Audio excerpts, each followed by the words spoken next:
Bom dia, irmãos, graça e paz, espero que estejam todos bem.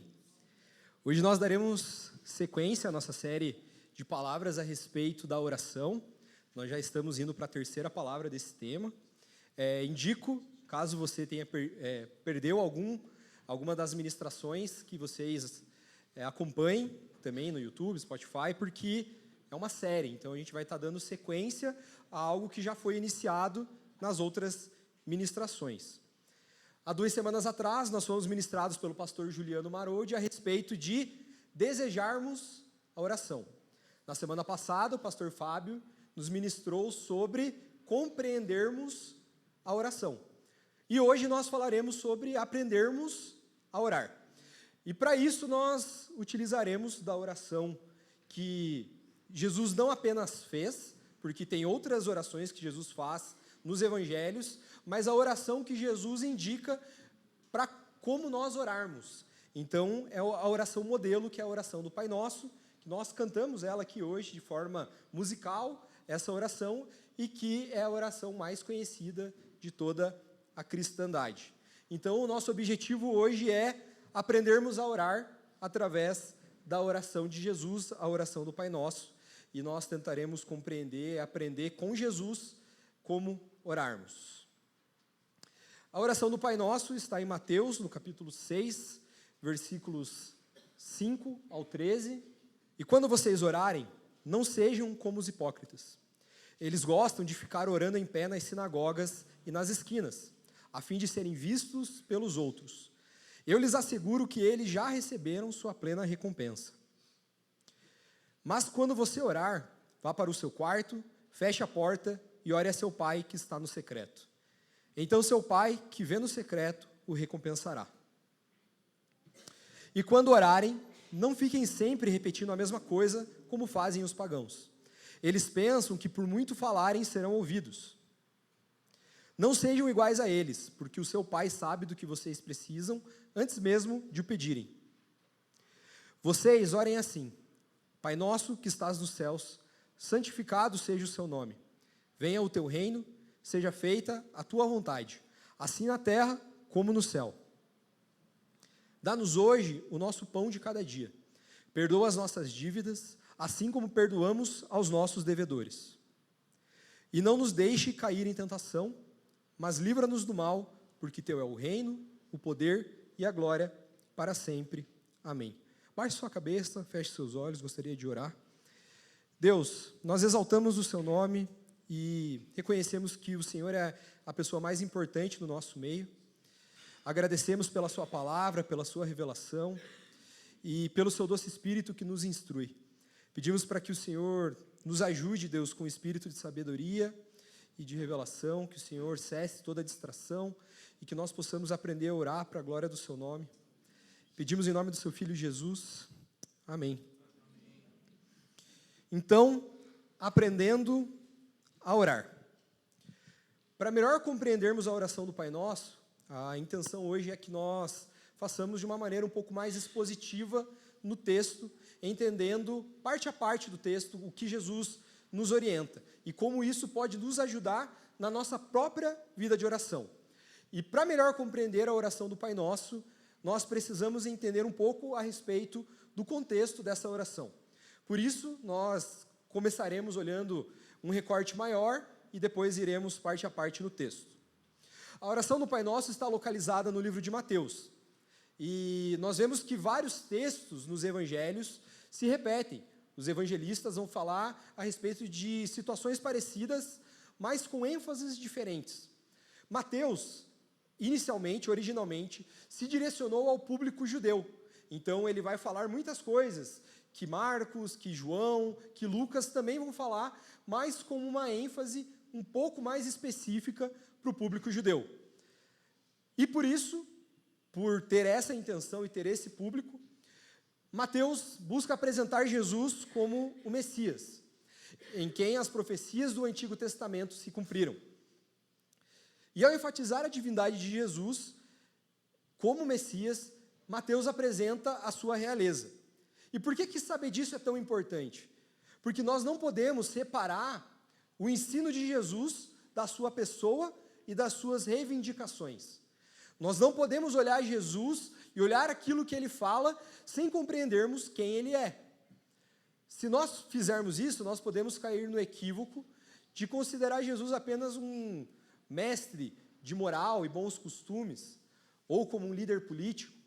Mas aqui nós vemos que o próprio Jesus e Mateus apresentam a pessoa de Jesus como o Messias, aquele em quem as profecias do Antigo Testamento se cumpriram, o próprio Deus encarnado. Então aqui, para o nosso tema de hoje, isso é muito importante, porque nós vemos o próprio Deus nos ensinando a como nos relacionarmos com Deus. E isso muda a forma que nós encaramos com o texto, porque nós podemos ler vários outros livros a respeito de oração, nós podemos ver outras pessoas falando a respeito disso. A ideia aqui hoje não é que eu fale a respeito de oração, mas é que nós olhemos para o que Jesus nos fala a respeito da oração. E dentro do livro de Mateus, nós encontramos o Sermão do Monte. Não apenas a oração do Pai Nosso é muito famosa, mas todo o Sermão do Monte é muito conhecido, onde Jesus vai falar a respeito das bem-aventuranças, vai falar a respeito sobre não ficarmos ansiosos sobre o dia de amanhã, mas olharmos para as aves, para os lírios. Então, todo o ensino do Sermão do Monte é muito conhecido, é muito divulgado, e principalmente a oração do Pai Nosso. O Sermão do Monte ocupa os capítulos 5, 6 e 7 de Mateus. Então, é um sermão longo, 3 capítulos que também não são curtos. E no capítulo 6, que é o capítulo que nós acabamos de ler um trecho, Jesus vai falar a respeito de 3 atitudes, 3 práticas religiosas judaicas. Ele vai falar sobre as esmolas, vai falar sobre o jejum e vai falar sobre a oração. Quando Jesus fala a respeito dessas práticas, ele não está acrescentando nada novo. Ele não está falando de nenhuma prática que os judeus da sua época, do seu contexto, já não praticavam. Então já era uma prática religiosa judaica, dar esmolas, ajudar os necessitados, jejuar e orar. Mas aqui nós vemos Jesus não acrescentando uma prática nova, mas reorientando práticas já presentes na religião judaica. E aqui nós temos o nosso primeiro aprendizado a respeito da oração do Sermão do Monte. Trata-se não de apenas fazermos a coisa certa, mas de fazermos do jeito certo. Então Jesus não está falando para pessoas que não oravam como orar. Ele não falou a respeito do jejum para pessoas que não jejuavam. Ele fala para pessoas que já tinham essa prática. Eles já costumavam, na sua religião, orarem. Mas o que Jesus faz aqui é ressignificar uma prática que eles já tinham. Então, não se trata apenas de falarmos as palavras corretas, não se trata apenas de usarmos os termos corretos. Não é apenas referente a fazermos a coisa certa, mas de fazermos do jeito certo. E nisso nós vemos que, mesmo em nossas práticas religiosas, elas podem ser afetadas pelo nosso pecado. Mesmo quando nós buscamos agradar a Deus, mesmo quando nós buscamos nos relacionar com Ele, obedecer os seus mandamentos, ainda assim, nesses momentos onde nós, na nossa mentalidade muitas vezes dualista, não, é um momento sagrado esse, momento onde eu oro, momento onde eu me relaciono com Deus, mesmo nesses momentos, o nosso pecado pode se manifestar, pode transformar meios de graça em meios de manifestação da nossa natureza caída. Geralmente, quando nós falamos a respeito da doutrina da depravação total, o texto que é usado é Romanos 1. Mas eu não consigo olhar para esse texto e não perceber isso. Não perceber que mesmo quando nós tentamos nos relacionar com Deus, nós nos tentamos agradar a Deus e obedecê-lo, ainda assim, nas nossas práticas religiosas, o nosso pecado se manifesta. Mesmo nos momentos onde nós temos como mais sagrados, eles podem ser usados da forma errada e manifestar, não comunhão com Deus, mas a nossa própria depravação. E antes mesmo de nós aprendermos a orar, mesmo antes de Jesus ensinar a orar, Ele vai ensinar como não orar. E Jesus vai falar sobre 2 posturas que nós devemos evitar quando nós queremos orar. A primeira dessas posturas que Jesus cita como um exemplo de como não orarmos é a hipocrisia. E quando vocês orarem, não sejam como os hipócritas. Eles gostam de ficar orando em pé nas sinagogas e nas esquinas, a fim de serem vistos pelos outros. Eu lhes asseguro que eles já receberam sua plena recompensa. Mas quando você orar, vá para o seu quarto, feche a porta e ore a seu pai, que está no secreto. Então seu pai, que o vê no secreto, o recompensará. Martin Lloyd Jones vai dizer que, né, nesse contexto de Jesus, nessa época onde Jesus encarnou, e nós vemos esse relato, muitos dos judeus, ao se direcionarem para a sinagoga, para o templo no sábado, nem mesmo chegavam lá para começar a orar. Mas eles eram tão religiosos, eles eram tão fervorosos, que no meio do caminho eles já começavam a orar, já começavam a levantar as mãos. E nós vemos que muitas vezes, não estou dizendo que todas as vezes, mas nós vemos que aqui Jesus diz que muitos deles faziam isso não buscando de fato, não era porque eles eram de fato fervorosos, não era porque de fato eles tinham comunhão com Deus, mas porque eles visavam o reconhecimento público. Aqui Jesus não está condenando a oração pública. A religião cristã é uma religião coletiva. Não diz respeito apenas a indivíduos, mas ao fato de Deus ter redimido para si um povo. E esse povo, uma das práticas é a oração coletiva. Quando Jesus critica essa postura, ele não está falando a respeito de nós orarmos aqui no culto público, de orarmos uns pelos outros, mas da intenção do nosso coração quando nós oramos. Se nós orarmos buscando o reconhecimento público, Jesus vai dizer que nós receberemos aquilo que nós estamos buscando com a nossa oração. Se nós buscarmos ser vistos como pessoas santas, religiosas, que têm comunhão com Deus através das nossas orações, talvez nós alcancemos isso. Talvez as pessoas olhem para nós e falem, nossa, que pessoa religiosa, olha ali, o Felipe é um cara pegando fogo ali. Mas a questão esse é o propósito da oração? Essa é a intenção que nós devemos ter quando nós oramos? Como cristãos, o nosso coração deve almejar não um reconhecimento público quando nós oramos, mas pela comunhão com Deus através da oração. Na semana passada isso foi falado, né? Que não é apenas nós chegarmos diante de Deus e darmos um relatório para Deus e apenas comunicarmos a Deus algo, mas nós desenvolvermos comunhão com Deus através da oração. E talvez esse seja um dos grandes desafios da oração, porque diferente de outras disciplinas espirituais que nós podemos fazer externamente, sem o nosso coração estar acompanhando, na oração, quando nós fazemos isso que Jesus está orientando, de separarmos um tempo no secreto, um tempo de comunhão com Deus, nós nos depararemos com uma realidade. Porque se eu vier aqui e fizer uma oração, pensar muito bem nas palavras que eu vou falar, talvez eu seja reconhecido como uma pessoa espiritual, uma pessoa que tem comunhão com Deus. Se eu ler a Bíblia publicamente, se eu der esmolas publicamente, isso pode ser externamente reconhecido como algo legal, as pessoas podem olhar e achar que não, você é uma pessoa fervorosa, uma pessoa que tem comunhão com Deus. Mas quando nós estamos, nós e Deus, no nosso secreto, no nosso quarto, não há palavras que nós possamos dizer, não há nada que nós possamos fazer diante de Deus, porque Ele nos conhece. Nós nos colocamos diante daquele que nos conhece no mais fundo do nosso ser. Ele conhece cada canto sombrio do nosso coração.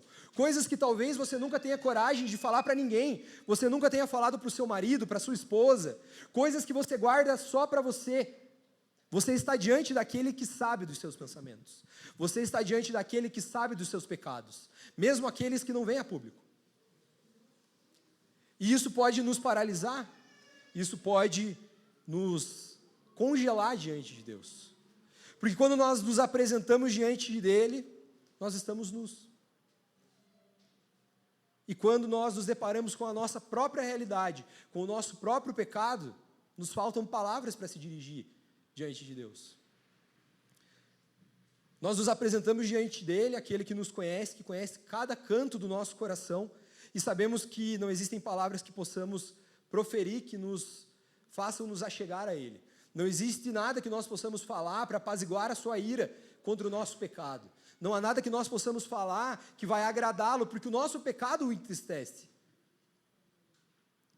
Agostinho de Hipona vai falar que se não reconhecemos pelo menos essa desordem do coração e não percebermos o quanto ela nos distorce a vida, nossas orações serão parte do problema, não um agente da nossa cura. Por esse motivo, nós devemos sempre, quando nos colocamos para orar, deixa eu voltar ali, lembrar que nós somos pecadores e que nós não podemos estabelecer uma conversa diante de Deus por nós mesmos. Porém, nós temos um regozijo. Esta conversa, ela não foi iniciada por nós. Antes mesmo de nós nos colocarmos para orar, nós entendemos que o próprio Deus foi quem iniciou essa conversa. E de que essa nossa conversa, ela é intermediada por Cristo. E ela é operada pelo Espírito Santo. Então, mesmo nesse momento onde nós poderíamos nos sentir desencorajados, paralisados diante de Deus, nós ao mesmo tempo nos regozijamos, lembrando que nós não estamos nos apresentando diante de Deus pelos nossos próprios méritos, mas nós podemos nos apresentar diante de Deus porque o próprio Cristo nos reconciliou com Deus, porque Ele derramou o seu sangue que nos purifica dos nossos pecados, e que porque pelo Espírito Santo nós estamos sendo conduzidos à oração. A segunda postura que Jesus condena de como não devemos orar são as vãs repetições. E quando orarem, não fiquem sempre repetindo a mesma coisa, como fazem os pagãos. Eles pensam que por muito falarem serão ouvidos. Não sejam iguais a eles, porque o seu Pai sabe do que vocês precisam antes mesmo de o pedirem. A segunda orientação de Jesus é em relação a nós estarmos presentes quando oramos, conscientes, não apenas orarmos palavras sem que o nosso coração esteja acompanhando. Esse é um desafio nos nossos dias, porque em todo momento nós somos distraídos, várias coisas disputando a nossa atenção, a nossa própria capacidade de nos concentrarmos e fazermos algo sem distração, nós estamos sendo afetados por causa das mídias, por causa de nos acostumarmos com cada vez coisa mais rápida. E nós estarmos presentes no momento da oração, tendo a consciência de que nós estamos tendo comunhão com Deus através desse momento, exige que nós estejamos conscientes daquilo que estamos fazendo. Nós estejamos presentes. Ao orarmos, nós devemos fazê-lo de forma consciente, não com repetições vãs. Aqui Jesus não condena repetições em si. A própria oração do Pai Nosso, nós podemos orá-la com essas mesmas palavras, repeti-las, e elas vão ser proveitosas, desde que nós não oremos e não repitamos essas palavras de maneira vã, sem estarmos conscientes. John Stott vai dizer que Jesus proíbe que seu povo faça qualquer espécie de oração à boca, quando a mente não está acompanhando. Jesus quer que nossas mentes e corações se envolvam no que estamos dizendo. Então nós vemos que antes de ensinar a orar, Jesus ensina duas coisas que nós devemos evitar quando oramos. Devemos evitar a hipocrisia e as vãs repetições. E agora nós iremos a fundo na oração do Pai Nosso e veremos como que Jesus nos instrui a orar. Então nós vemos como não devemos orar, agora tentaremos ver como devemos orar. E existem algumas formas que nós podemos usar para dividir a oração do Pai Nosso, só para facilitar a nossa didática. Uma semelhança que nós podemos perceber na oração do Pai Nosso, e aqui eu não estou dizendo que Jesus falou isso intencionalmente por causa disso, mas é que nós vemos uma semelhança entre a oração do Pai Nosso e os 10 mandamentos, onde os primeiros mandamentos são direcionados a Deus, e uma segunda parte direcionada às nossas necessidades e ao nosso próximo. Aqui na oração do Pai Nosso, nós também vemos que a primeira parte da oração, a ênfase recai sobre os interesses de Deus. O teu nome, o teu reino e a sua vontade. E uma segunda parte que trata das necessidades humanas. Dá-nos, perdoa-nos e livra-nos. E dentro dessa temática, dentro dessa divisão, nós podemos ver 4 elementos fundamentais para a nossa oração. Nós vemos que na oração do Pai Nosso nós encontramos adoração, petição, ação de graças e confissão. Ou de uma maneira mais simplificada, nós podemos usar uma sigla, AAPP. O que essa sigla quer dizer, AAPP? É só uma maneira didática de nós entendermos pontos que nós encontramos na oração do Pai Nosso. Repita comigo: adoração, ações de graça, perdão e petições. Essa é uma maneira que nós podemos diagnosticar a nossa oração. Muitas vezes nós nos apresentamos diante de Deus em oração e nós nos concentramos apenas nas nossas petições. E nós percebemos, olhando para as nossas orações, que talvez nós estejamos tão focados nas nossas necessidades que esquecemos de adorar a Deus nas nossas orações. Ou que nós estamos tão preocupados com as nossas necessidades que nós esquecemos de agradecer por aquilo que nós já recebemos. Ou esquecemos de pedir perdão pelos nossos pecados. Se nós olharmos para as nossas orações e tentarmos ver se esses 4 elementos, esses 4 fundamentos estão presentes, nós podemos fazer um autodiagnóstico da nossa própria vida espiritual. Será que nós temos tido dificuldade em adorar a Deus? Será que nós temos dificuldade em ser gratos por aquilo que nós já recebemos? Será que nós temos dificuldade em pedir perdão pelos nossos pecados? Ou mesmo perdoar aqueles que pecam contra nós? E talvez o nosso problema seja o oposto, seja não sermos capazes de apresentar diante de Deus as nossas necessidades. Nós achamos que Deus está tão distante de nós, que Deus não se importa com aquilo que nós precisamos, e nós achamos que não precisamos e não podemos apresentar diante dele as nossas necessidades. Uma coisa que é importante ressaltar é que, embora Jesus apresente a oração do Pai Nosso como uma oração modelo, não significa que nós devemos repetir as mesmas palavras. Nós podemos fazer isso, desde que nós não façamos de uma maneira vã, sem refletir aquilo que nós estamos dizendo. Nós podemos repetir essas palavras, elas vão ser úteis. Mas a oração do Pai Nosso, ela também pode ser aplicada através de outras palavras. Nós podemos olhar essas coisas que Jesus nos ensina e orar de outras formas, com outras palavras. As vãs repetições podem ser usadas até com outras palavras também, não apenas com as palavras da oração do Pai Nosso. A primeira parte da oração do Pai Nosso, nós encontramos adoração e ações de graça, que vai do versículo 9 e 10. E a oração do Pai Nosso começa com: Pai Nosso que estás nos céus. Nessa parte nós somos apresentados a quem Deus é. Nós vemos que Deus é Pai, é pessoal, é amoroso e é poderoso. E essa compreensão de quem Deus é tem a capacidade de transformar a nossa vida de oração e a nossa vida como um todo. Nós aprendemos que Deus não faz parte da natureza, como muitas pessoas podem confundir, achar, sei lá, lembrar do filme do Avatar, que vai lá, se conecta com a natureza. Não, é isso mesmo, Deus é a natureza, Deus está em todas as coisas, então nós temos que nos conectar com Deus. Ou talvez, não, nós temos que nos conectar com nós mesmos, que Deus está dentro de nós. Aqui nós vemos que Deus é transcendente, Ele é distinto da natureza, e ao mesmo tempo nós vemos que Deus é pessoal. Ao mesmo tempo que Deus é transcendente, Ele é também imanente.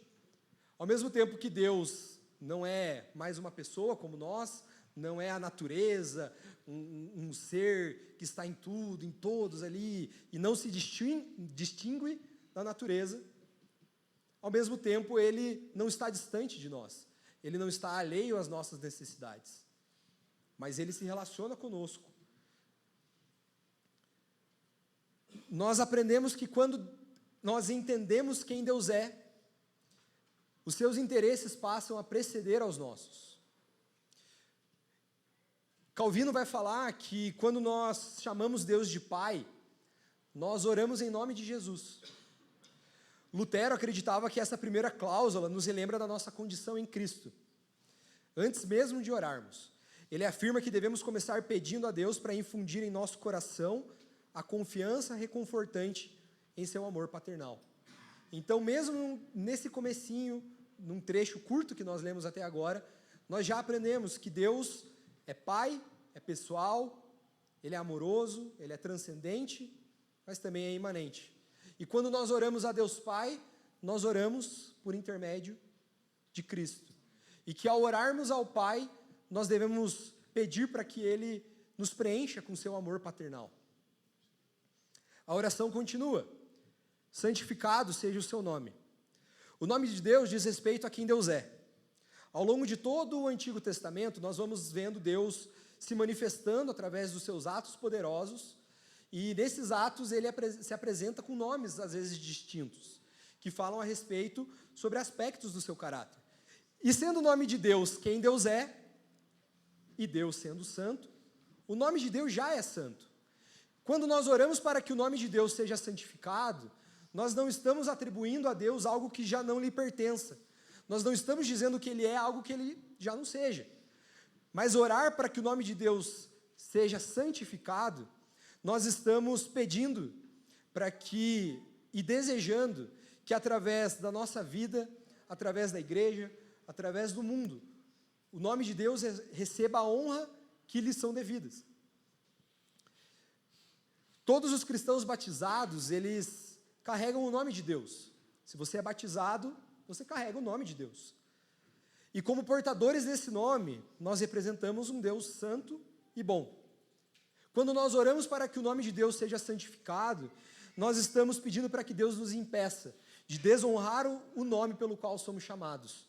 Nós pedimos para que Deus nos capacite a nos tornarmos bons e santos, como representantes de um Deus que é bom e santo.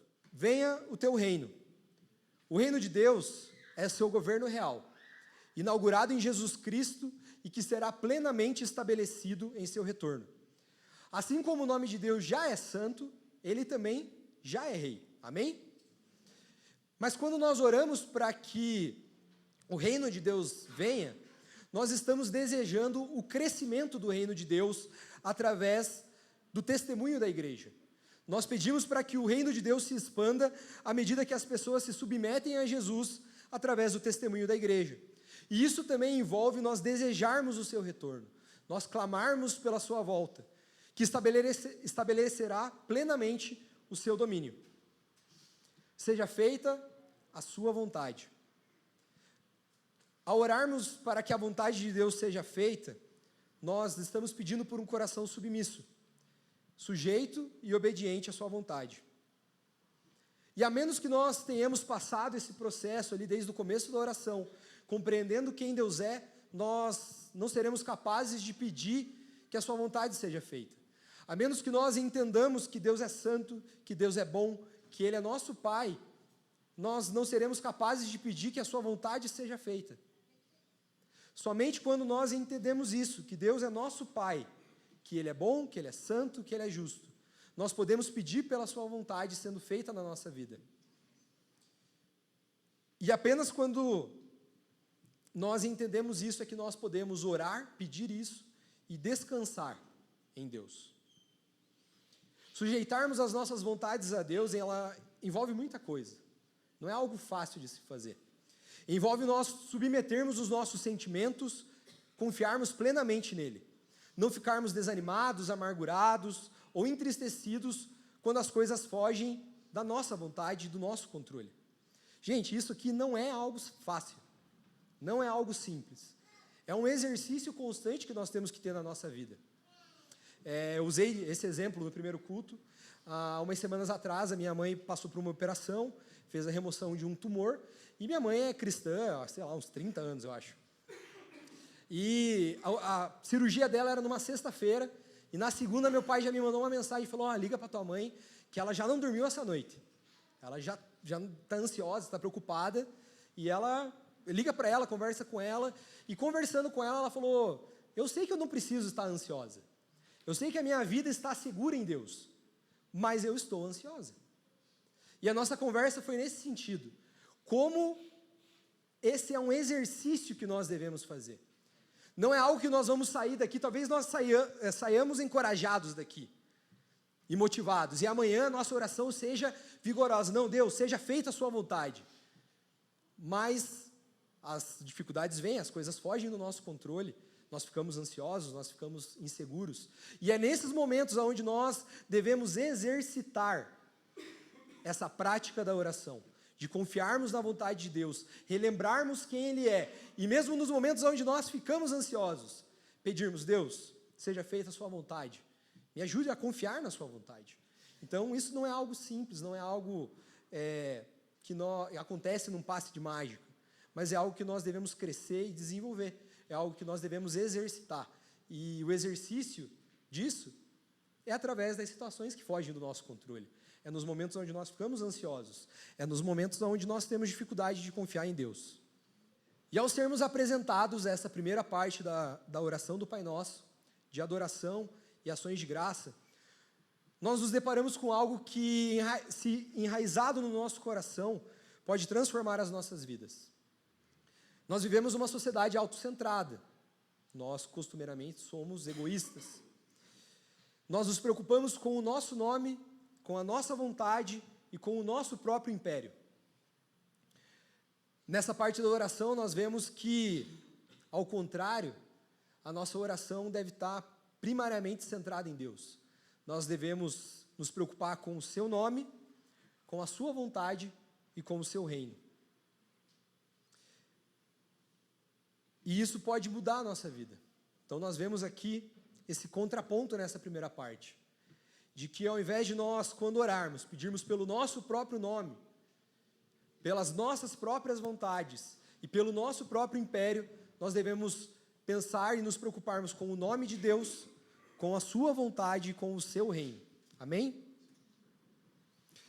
Timothy Keller vai dizer que adoração e ação de graças, centradas em Deus, vêm em primeiro lugar, pois curam o coração do egocentrismo, o qual nos volta para nós mesmos e distorce toda a nossa visão. Que Deus nos ajude a, antes mesmo de pensarmos em nós mesmos, nos preocuparmos com o nome de Deus, com a sua vontade, com o seu reino. Amém? E a oração continua, dos versículos 11 ao 13, nós vemos perdão e petições. Dá-nos hoje o nosso pão de cada dia. Nessa parte nós já começamos aprendendo que, embora as nossas necessidades, elas não devam ser a prioridade nas nossas orações, nós podemos pedir ao Pai de forma humilde por elas. Podemos apresentar as nossas necessidades diante de Deus, confiantes que, se Ele é o nosso Pai e é o grande Rei, Ele atenderá aquilo que pedirmos, principalmente aquilo que de fato precisamos. Nós aprendemos com esse trecho e também com outros diversos salmos de lamento, que nós não precisamos de uma postura que nega as suas aflições, que nega as suas necessidades, mas nós podemos apresentar diante de Deus. Isso é algo que eu tenho buscado aprender nos últimos anos, nos últimos 2 anos, quando eu vi uma pessoa falando a respeito dos salmos de lamento, que muitas vezes nós temos uma postura que nega a realidade diante de Deus, quando nós nos colocamos em oração. Nós achamos que nós não devemos e não podemos apresentar diante de Deus a nossa realidade, da forma que nós a estamos vendo. Nos salmos de lamento, nós vemos os salmistas colocando a forma que eles viam a situação. Deus, eu estou sendo injustiçado e eu não consigo entender por que disso estar acontecendo. E aqui nós também vemos isso, que embora as nossas necessidades, elas não sejam a prioridade, nós também podemos apresentá-las diante de Deus, porque Ele não é indiferente às nossas necessidades. E ao apresentá-las diante de Deus, nós não precisamos mascarar os nossos sentimentos. Nós não precisamos nos apresentar diante de Deus fingindo que nós não estamos sentindo aquilo que estamos sentindo, porque Deus nos conhece. Então nós podemos nos colocar diante de Deus e falar: Deus, eu estou ansioso. Eu sei que eu não deveria, eu sei que eu não preciso, mas eu estou ansioso. Deus, eu não entendo tal situação. Eu não entendo porque eu estou passando isso. Deveria sentir isso? Talvez não, deveria estar descansando na sua vontade. Mas eu não estou entendendo. Então nós vemos aqui que nós podemos apresentar diante de Deus a nossa realidade do jeito que ela se apresenta. Por mais que depois Deus nos ensine a olhar de outra forma, a confiarmos nele, a descansarmos nele, nós não precisamos mascarar os nossos sentimentos quando nós nos apresentamos diante de Deus em oração. nós podemos lamentar diante de Deus. E muitas vezes nós murmuramos porque nós não aprendemos a lamentar. Nós pecamos em murmuração porque nós não aprendemos a forma certa de lidar com aquilo que nos frustra, quando as coisas fogem do nosso controle, quando nós ficamos ansiosos, inseguros. Mas aqui nós vemos que o lamento é a forma correta de lidar com isso. Apresentar diante de Deus, relembrando que a vontade dele é soberana, mas nós não é por causa disso que nós precisamos fingir que nós não estamos sentindo o que estamos sentindo, não estamos lidando com as situações da forma que estamos lidando. Nós podemos ser honestos diante de Deus. O fato de nós pedirmos pelo pão, nós vemos que Deus nos dará tudo aquilo que nós precisamos. Jesus não garante que nós teremos todos os luxos da vida, mas que não nos faltará nada daquilo que nós precisamos. E pedirmos pelo pão não remove a necessidade de trabalho e esforço. Não é orar, pedir para Deus o pão, sentar e aguardar. Nós continuamos pedindo e continuamos trabalhando e nos esforçando. Lutero vai dizer que, no comentário dele a respeito da oração do Pai Nosso, que orar pelo pão envolve orar por toda a economia, todo o sistema que envolve o pão chegar na nossa mesa. Envolve nós orarmos pelo clima, pela plantação, pelas pessoas que estão colhendo trigo, que estão produzindo pão. Então, orar pelo pão não quer dizer que não envolva esforço. Nós aprendemos com essa parte da oração do Pai Nosso sobre o contentamento e a confiança. Em uma época de intensa ansiedade, onde nós estamos constantemente preocupados com o dia de amanhã, nós aprendemos a viver um dia de cada vez. Muitas vezes nós estamos ansiosos pelo luxo de amanhã, e aqui nós aprendemos a pedir pelo pão do hoje. Perdoa as nossas dívidas, assim como perdoamos os nossos devedores. O perdão, ele é indispensável para a vida e para a saúde da alma. Ao pedirmos pelo perdão, primeiramente nós reconhecemos o nosso próprio pecado. Quando nós lembramos da nossa ofensa diante de Deus, da ofensa do nosso pecado diante de Deus, nós lembramos que não há nada que alguém possa fazer contra nós, que possa nos impedir de estender o perdão.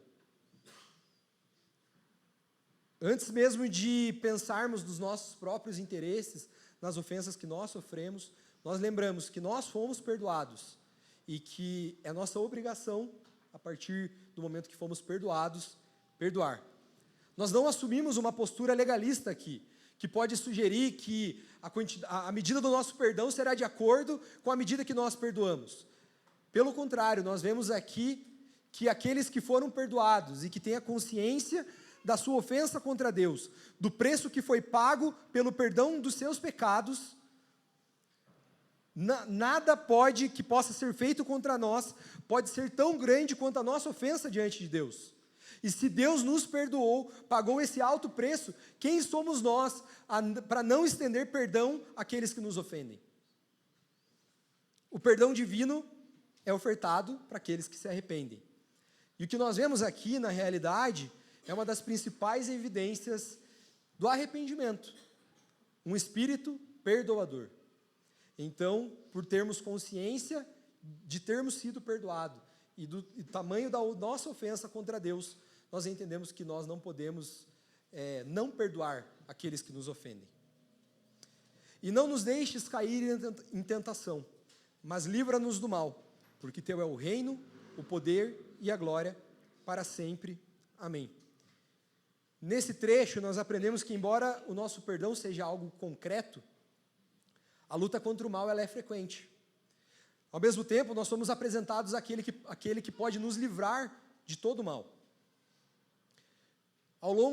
Em outros textos das Escrituras, nós vemos o propósito da provação e a realidade da tentação. Nós vemos em Romanos 5 que a provação produz a perseverança, que produz a esperança. E nós vemos que não é pelo fato de nós estarmos em Cristo que nós estaremos livres de passar por tentações. Mas aqui nós somos apresentados àqueles que podem nos ajudar a passar pelas provações e a resistir todas as tentações. Embora nós não sejamos tentados por Deus com o mal, como nós lemos em Mateus 18, do 23 ao 25, é Ele quem pode nos capacitar a resistir a toda a afronta de Satanás. Nós somos relembrados da nossa esperança, a realidade de que Deus é soberano sobre todas as coisas. Ele possui todo o poder e toda a glória para sempre. Lembrar de quem Deus é nos permite confiar que a eficácia da nossa oração não está nas nossas próprias palavras, mas em quem Ele é. Nós descansamos, nos achegamos a Ele e confiamos, porque dele é o poder e a glória para sempre. Amém? Nós vemos aqui, nesse segundo trecho, essa segunda parte da oração do Pai Nosso, inclusas todas as nossas necessidades materiais, o pão de cada dia, as nossas necessidades espirituais, o perdão do pecado, e as nossas necessidades morais, o livramento do mal. Nós vemos que a oração do Pai Nosso expressa que Deus é o nosso sustento e tudo aquilo que nós precisamos para a nossa vida. A nossa necessidade é de um coração que compreenda isso e aprenda a aplicar isso na nossa vida de oração e na nossa vida como um todo. E, para resumir e para facilitar a conclusão, e relembrarmos aquilo que nós aprendemos com a oração do Pai Nosso, eu separei 5 pontos aqui. Primeiro é que nós, quando oramos, quando nos achegamos a Deus em oração, nós precisamos nos despir de toda a hipocrisia. Nós estamos diante daquele que nos conhece. Ele sabe dos nossos pecados, Ele sabe das nossas fraquezas, das nossas limitações. Quando nós oramos, nós nos apresentamos diante dEle do jeito que nós somos. Nós não devemos buscar na oração reconhecimento público, ser reconhecido como santos, como piedosos, mas através da oração nós devemos nos relacionar com Deus, desenvolver comunhão com Ele, e para isso nós precisamos nos despir de toda hipocrisia. Na mesma medida que é uma das principais disciplinas espirituais, a oração também é uma das mais desafiadoras, porque nós nos encontramos e nos deparamos com o nosso próprio pecado. Nós precisamos despir de todos os nossos artifícios que usamos para mascarar o pecado no nosso coração. Além disso, nós precisamos nos envolver por completo. Ao orarmos, nós estamos desfrutando da comunhão com Deus. Como foi falado na semana passada, não é apenas um relatório, uma comunicação, é uma comunhão, um relacionamento com Deus. Então, nós não apenas comunicamos nossas necessidades e nossos problemas, mas nós desenvolvemos um relacionamento com Deus através da oração. Nós somos advertidos a não apenas falarmos com Deus, mas nos relacionarmos com Ele. Nós aprendemos na nossa oração a adorarmos e agradecermos. Nós relembramos quem Deus é. Nós relembramos que nós não estamos diante dEle por mérito próprio. Nós relembramos que nós só podemos conversar com Deus porque quem iniciou essa conversa foi Ele. Lembramos que o nosso Deus é pessoal, Ele é nosso Pai, Ele sabe de tudo aquilo que nós precisamos, e nós descansamos em quem Ele é. Nós pedimos perdão pelos nossos pecados e apresentamos as nossas necessidades. Nós oramos ao Pai por meio do Filho, que é o nosso mediador. Nós confessamos os nossos pecados, pois, se confessarmos os nossos pecados, Ele é fiel e justo para perdoar os nossos pecados e nos purificar de toda injustiça, como nós lemos em 1 João 1,9. E embora Deus saiba de todas as nossas necessidades e daquilo que nós precisamos, e tenha prometido que nós não teremos falta daquilo que nós precisamos, nós podemos apresentar diante dEle tudo aquilo que nos inquieta, tudo aquilo que nos deixa inseguro, tudo aquilo que nos deixa ansiosos. Nós podemos, por ser uma relação com o nosso Pai, nós podemos apresentar diante dEle as nossas necessidades. Nós não precisamos mascarar os nossos sentimentos. Nós podemos ser honestos com Deus. E nós podemos confiar de que Ele, sendo nosso Pai, nós não teremos falta de nada. E de que a sua vontade, que é boa, perfeita e agradável para nós. E por último, que a oração do Pai Nosso, ela é um modelo que pode ser aplicado com outras palavras. Você pode sair daqui hoje aprendendo esses 4 elementos e amanhã, ou hoje mesmo, fazer com as suas próprias palavras as suas orações. Nós acreditamos que, embora Jesus tenha dado a oração do Pai Nosso como um modelo, isso não quer dizer que nós tenhamos que orar exatamente essas palavras. Nós não repetimos de forma vã, mas nós buscamos refletir e internalizar essas verdades que nós aprendemos com a oração do Pai Nosso. E ainda antes de encerrar, eu gostaria de ler com vocês um texto do C.S. Lewis a respeito da oração. Um cristão comum se ajoelha para fazer as suas preces, e com isso, estará tentando entrar em contato com Deus. Mas, sendo ele um cristão, saberá que é Deus quem está capacitando-o a orar. O Deus, por assim dizer, que está dentro dele. Mas ele sabe também que todo o seu conhecimento real de Deus vem por meio de Cristo, o homem que era Deus, que tem Cristo ao seu lado, ajudando-o a orar, orando por ele. Você consegue ver o que está acontecendo? Deus é o ser para o qual ele está orando, o objetivo que ele está tentando alcançar. Deus também é o algo dentro dele que o está fazendo seguir em frente, o poder motivador. Deus também é a estrada ou a ponte que ele terá de percorrer para alcançar o objetivo. Assim, toda a vida tríplice do ser tripessoal está realmente se dando nesse pequeno quarto comum, onde uma pessoa comum está fazendo as suas orações. Gostaria de orar para nós encerrarmos. Deus, nós te agradecemos, Pai, pela sua palavra, que é a verdade. Agradecemos, Deus, porque ela é viva e eficaz, é capaz de penetrar no mais fundo do nosso coração.